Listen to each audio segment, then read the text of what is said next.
Let's dive right into this explainer and unpack the incredible digital footprint of one of the internet's most massive historical deep dives. Seriously, we are looking at a masterclass in online education here. Epic History TV's compilation, World War I, all parts 4K.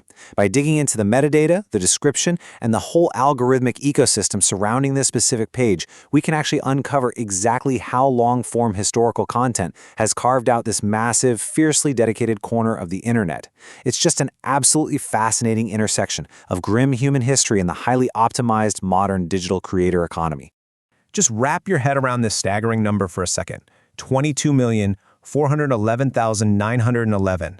That is the raw view count on this single historical compilation since it was posted back in October 2022. It proves that this isn't just some niche history lesson gathering dust in a corner of the web. It is a true viral phenomenon. When we think about digital content today, we usually imagine short, fleeting clips holding our attention for, 5 seconds?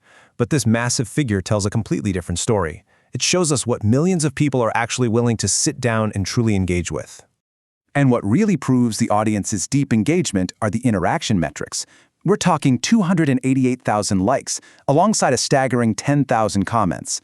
Think about it. It's one thing for an algorithm to serve up a documentary to 22 million people, right? But it's entirely another for nearly 300,000 of them to actively hit that like button to signal their approval. This reveals a massive, undeniable appetite for high-quality, long-form history content. These viewers aren't just passively letting the runtime tick by. They're highly engaged participants in a real digital learning experience. Part 1. Anatomy of the compilation. So, how exactly do you structure a narrative that earns this kind of monumental attention?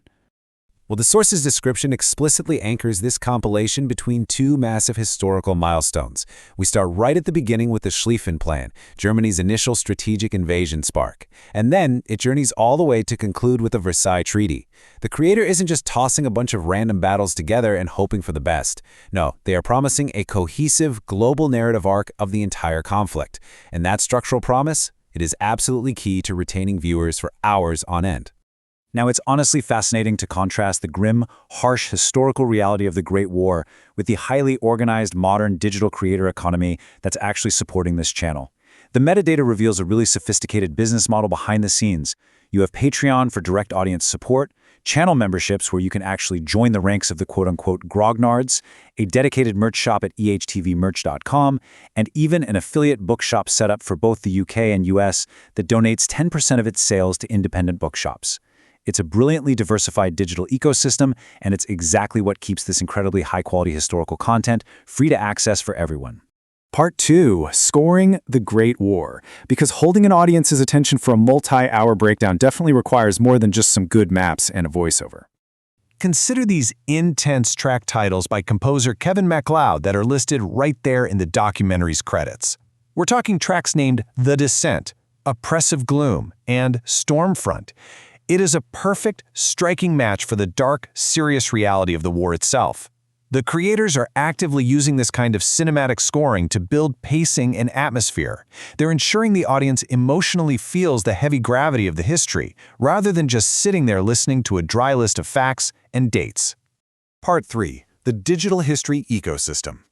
Let's zoom out a bit from this single documentary and look at the wider digital landscape that the algorithm is feeding this specific audience. This data clearly proves the channel's absolute dominance in this niche. I mean, as massive as those 22 million views for World War I are, it's actually not even their biggest hit. Get this, a 53-minute documentary on Alexander the Great sits at an astonishing 28 million views. And their multi-hour Napoleonic Wars features? They consistently pull in numbers like 14 million.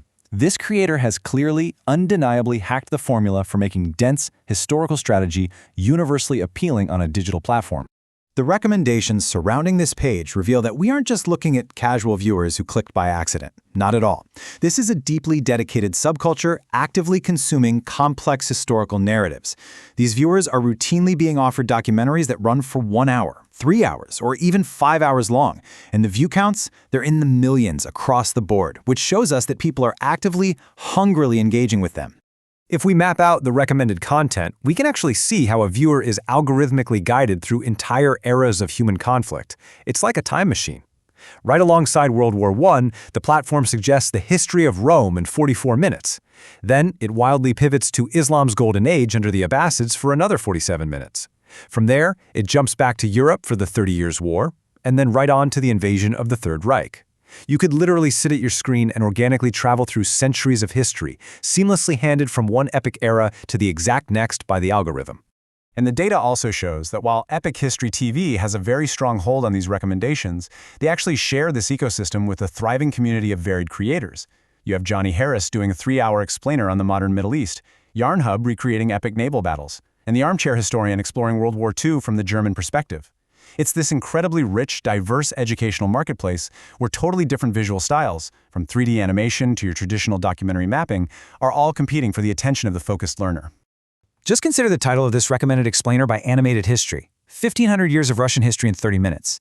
It perfectly highlights the ultimate contrast and, frankly, the absurdity in modern digital learning. I mean, they are compressing a millennium and a half into just a 30-minute block. It's a bold promise of hyper-efficiency, and it really shows that digital audiences value creators who can synthesize overwhelmingly vast amounts of information and distill the whole shebang down into an accessible, structured, and visually engaging package. So I want to leave you with this final thought to consider. We hear it all the time, right? That attention spans are shrinking. And yet over 22 million people clicked on and countless engaged deeply with a multi-hour documentary on a conflict from over a century ago. What does this massive digital footprint tell us about humanity's innate craving to understand its own past? It tells us that digital platforms aren't just for quick, mindless entertainment. They are radically reshaping the scale, the depth, and the accessibility of historical education today. Thank you so much for joining me on this explainer, and I highly encourage you to keep exploring these fascinating digital histories for yourself.